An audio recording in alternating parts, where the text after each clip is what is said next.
तेरी औकात है इसे सॉल्व करने की? इसे बड़े बड़े लोग भी नहीं सॉल्व कर पाते हैं। अगर तूने इसे कर दिया तो मैं तुझे फ्री में पढ़ाऊंगा और 50 लाख रुपए भी दूंगा। मैं इसे सॉल्व कर दूंगा। सुबह का समय था।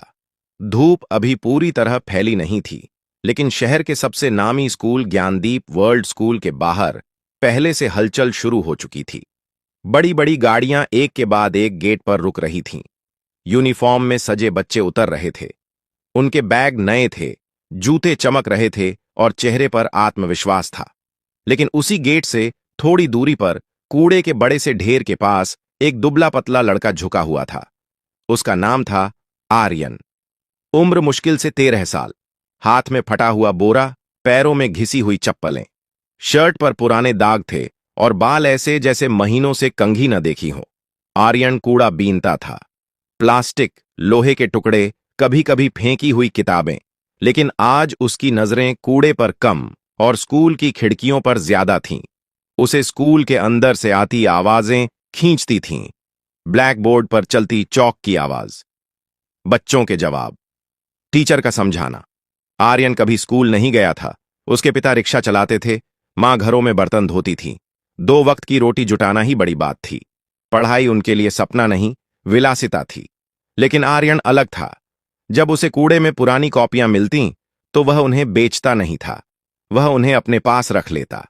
टूटी पेंसिल से दीवारों पर सवाल हल करता, गाड़ियों के नंबर जोड़ता, दुकान के बोर्ड से अंक निकालकर समीकरण बनाता।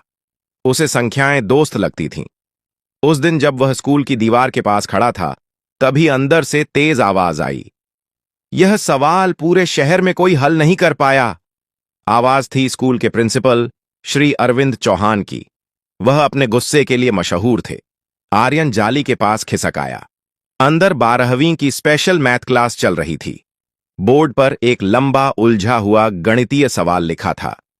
इंटीग्रल, लिमिट और कुछ ऐसे चिन्ह जिन्हें आम छात्र देखकर ही घबरा जाएं।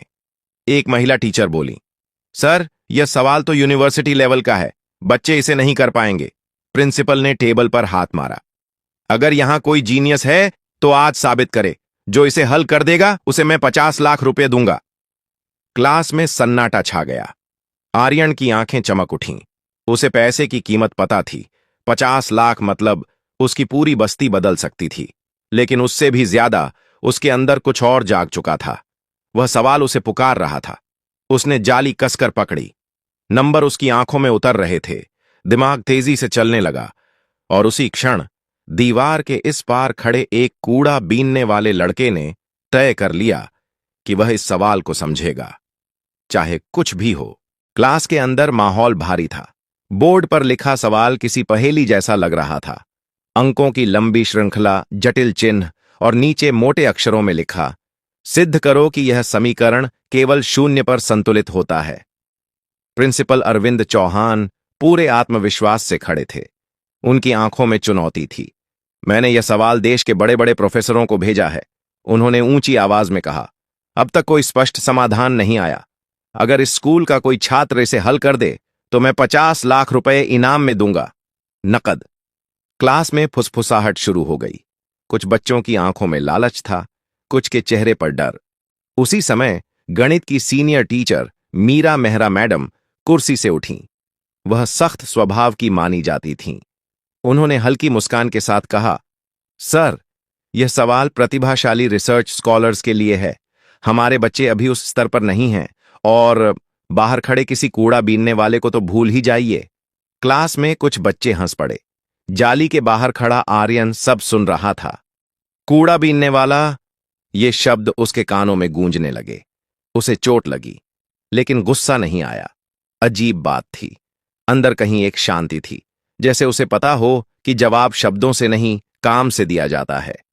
घंटी बजी। क्लास खत्म हुई। बच्चे बाहर निकले। कुछ बोर्ड की फोटो खींच रहे थे, कुछ सिर हिला रहे थे। 50 लाख तो दूर, यह सवाल समझ भी नहीं आ रहा, एक छात्र बोला। आर्यन धीरे से पीछे की तरफ चला गया। वह जानता था कि सामने से जाने पर गार्ड उसे भगा देगा। उसे स्कूल का पिछला टूटा गेट मालूम था। वहीं से वह कभी कभी खाली बोतलें उठा लेता था। उस दिन उसने कूड़ा बीनना जल्दी खत्म किया। बोरे में ज्यादा कुछ नहीं था, लेकिन दिमाग में वही सवाल घूम रहा था। घर पहुंचकर उसने बोरा एक कोने में फेंका। मां खांस रही थीं। पिता अभी लौटे नहीं थे। आर्यन ने दीवार पर कोयले से वही चिन्ह बनाने शुरू किए जो उसने बोर्ड पर देखे थे। उसने हर स्टेप याद करने की कोशिश की। इंटीग्रल के नीचे की सीमा, एक्स का पावर, लॉगरिथम का चिन्ह।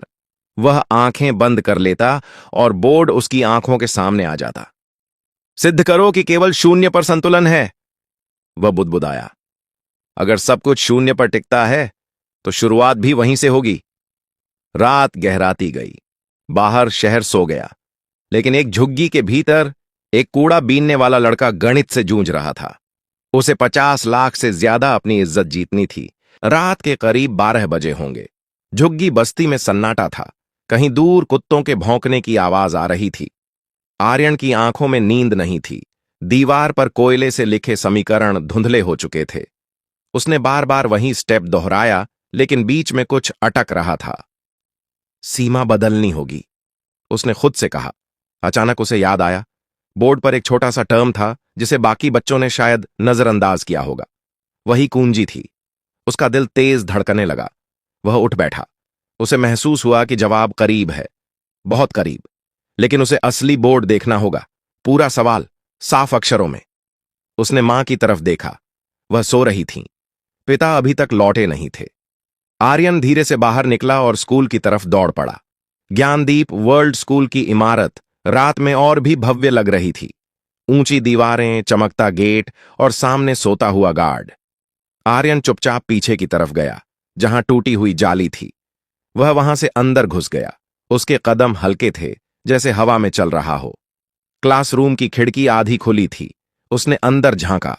अंधेरा था, लेकिन स्ट्रीट लाइट की हल्की रोशनी सीधे ब्लैकबोर्ड पर पड़ रही थी। वही सवाल, पूरा का पूरा। उसका दिल भर आया। वह अंदर कूद गया। कमरे में चौक की हल्की गंध थी। लकड़ी की बेंचें सजी थीं। सामने विशाल बोर्ड, जैसे किसी पहाड़ की चोटी। आर्यन धीरे से टीचर की टेबल तक गया। वहां एक छोटी चौक पड़ी थी। उसने उसे उठाया। पहली बार उसने असली ब्लैकबोर्ड पर चौक पकड़ी थी। उसके हाथ कांप रहे थे। अगर पकड़ा गया तो? एक पल को डर आया, लेकिन तुरंत दूसरा विचार आया। अगर नहीं किया तो? उसने बोर्ड के नीचे खाली जगह देखी और लिखना शुरू किया। पहला स्टेप, फिर दूसरा, फिर तीसरा। उसकी सांसें तेज थीं, लेकिन दिमाग शांत। जैसे जैसे वह आगे बढ़ा, सवाल खुलने लगा। उसे समझ आ गया कि असली चाल इंटीग्रल के भीतर छिपी थी। सीमा बदलने से पूरा समीकरण सिमट जाता था। वह तेजी से लिखने लगा। कमरे में सिर्फ चौक की खटखट की आवाज थी। समय बीतता गया। करीब 2 घंटे बाद पूरा बोर्ड भर चुका था। आखिर में उसने एक बॉक्स बनाया और उसमें जवाब लिखा। शून्य। वह पीछे हटा। सवाल, जो पहाड़ जैसा लग रहा था, अब एक सीधी रेखा जैसा लग रहा था। आर्यन की आंखों में चमक थी। उसने चौक वापस रखी, खिड़की से बाहर कूदा और अंधेरे में गुम हो गया। उसे नहीं पता था कि सुबह क्या होगा। बस इतना पता था, उसने अपना काम कर दिया है। सुबह ठीक 8 बजे प्रिंसिपल अरविंद चौहान तेज कदमों से क्लास में दाखिल हुए। उनके पीछे मीरा मेहरा मैडम और कुछ सीनियर टीचर्स भी थे। आज फैसला होना था। तो बच्चों, प्रिंसिपल ने व्यंग्य से कहा, किसने जीते 50 लाख? पूरी क्लास खामोश थी। टॉपर राघव खड़ा हुआ। सर, हमने कोशिश की, पर यह सवाल हमारे स्तर से बाहर है। मीरा मैडम ने सिर हिलाया, जैसे उन्हें पहले से ही जवाब पता हो। प्रिंसिपल बोर्ड की तरफ मुड़े और अगले ही पल उनके कदम रुक गए। पूरा बोर्ड भरा हुआ था, नीचे से ऊपर तक साफ, क्रमबद्ध स्टेप्स। हर परिवर्तन तार्किक, हर लाइन जुड़ी हुई। क्लास में हलचल मच गई। ये किसने किया? प्रिंसिपल धीरे धीरे आगे बढ़े। उन्होंने चश्मा ठीक किया। एक एक स्टेप पढ़ने लगे। उनका चेहरा बदल रहा था। यह तो... मीरा मैडम भी पास आ गईं। उन्होंने 5वां स्टेप पढ़ा, फिर 7वां, फिर 12वां। उनकी भौहें सिकुड़ गईं। सर, यह तरीका तो हमने कभी पढ़ाया ही नहीं। प्रिंसिपल ने गहरी सांस ली। लेकिन यह गलत भी नहीं है। उन्होंने आखिरी बॉक्स में लिखा हुआ शून्य देखा। कुछ सेकंड सन्नाटा रहा। फिर उन्होंने धीरे से कहा, यह समाधान सही है। क्लास में फुसफुसाहट तेज हो गई। किसने किया? प्रिंसिपल की आवाज अब सख्त थी। सच बताओ, यह मजाक नहीं है। सबने एक दूसरे को देखा। कोई आगे नहीं आया। तभी एक छात्र बोला, सर, कल जब हम निकले थे तब बोर्ड खाली था। मीरा मैडम ने तुरंत कहा, सर, यह जरूर किसी बाहरी ने किया है। हमारे बच्चों में इतनी समझ नहीं है, और अगर किसी ने रात में घुसकर बोर्ड खराब किया है तो यह सुरक्षा की बड़ी चूक है। प्रिंसिपल का चेहरा सख्त हो गया। सीसीटीवी चेक करो, उन्होंने आदेश दिया। कुछ ही मिनटों में स्टाफ रूम में फुटेज चल रहा था। स्क्रीन पर रात के 2:47 पर एक छोटी सी परछाई खिड़की से अंदर कूदती दिखाई दी। फटे कपड़े, दुबला शरीर। मीरा मैडम तुरंत बोली, ये तो वही कूड़ा बीनने वाला लड़का है जो रोज गेट पर घूमता है। प्रिंसिपल ने ध्यान से स्क्रीन देखी। लड़का बोर्ड के सामने खड़ा था। वह तेजी से लिख रहा था, रुका नहीं, डरा नहीं। फुटेज खत्म हुआ। कमरे में खामोशी थी। मीरा मैडम ने ठंडी आवाज में कहा, सर, ये बच्चा ये सवाल हल नहीं कर सकता, जरूर कहीं से नकल की होगी। प्रिंसिपल की आंखें गहरी हो गईं। उसे ढूंढो, उन्होंने कहा, अभी। और उसी पल एक कूड़ा बीनने वाले लड़के की किस्मत दरवाजे पर दस्तक देने वाली थी। करीब आधे घंटे बाद 2 गार्ड आर्यन को लेकर स्कूल पहुंचे। वह डरा हुआ था। उसके हाथ में वही पुराना बोरा था। साहब, मैंने कुछ नहीं चुराया, वह बार बार कह रहा था। स्टाफ रूम में सभी टीचर बैठे थे। प्रिंसिपल अरविंद चौहान सामने कुर्सी पर थे। मीरा मेहरा मैडम बगल में खड़ी थीं। चेहरे पर सख्ती साफ दिख रही थी। नाम क्या है तुम्हारा? प्रिंसिपल ने पूछा। आर्यन, उसने धीरे से जवाब दिया। रात को स्कूल में क्यों घुसे? आर्यन चुप रहा। बोलो, मीरा मैडम की तेज आवाज गूंजी। तुम जैसे बच्चे चोरी करने आते हैं, पढ़ाई करने नहीं। आर्यन की आंखों में आंसू आ गए। मैं चोरी करने नहीं आया था मैडम। वो सवाल, वो मुझे सोने नहीं दे रहा था। मैं बस उसे देखना चाहता था। फिर लिखने लगा। मीरा मैडम हंस पड़ी।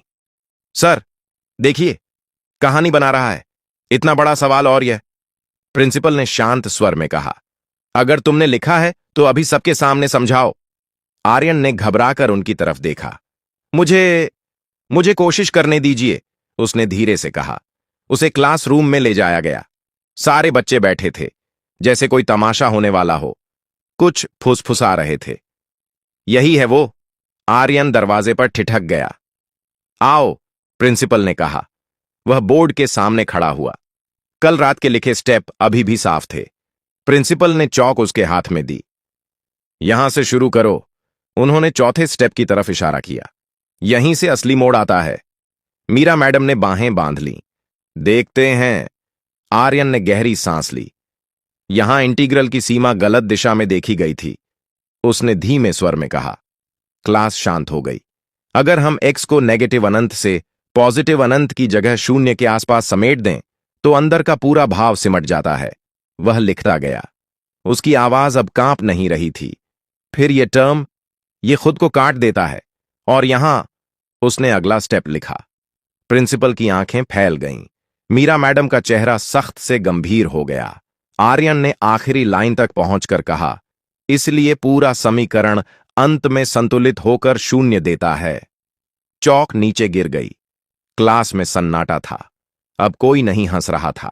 चौक गिरने की हल्की सी आवाज पूरे कमरे में गूंज गई। आर्यन ने सिर झुका लिया। उसे लगा, अब कोई बोलेगा। गलत है। लेकिन कुछ नहीं हुआ। प्रिंसिपल अरविंद चौहान धीरे धीरे आगे बढ़े। उन्होंने बोर्ड को दोबारा पढ़ा। फिर आर्यन की तरफ देखा।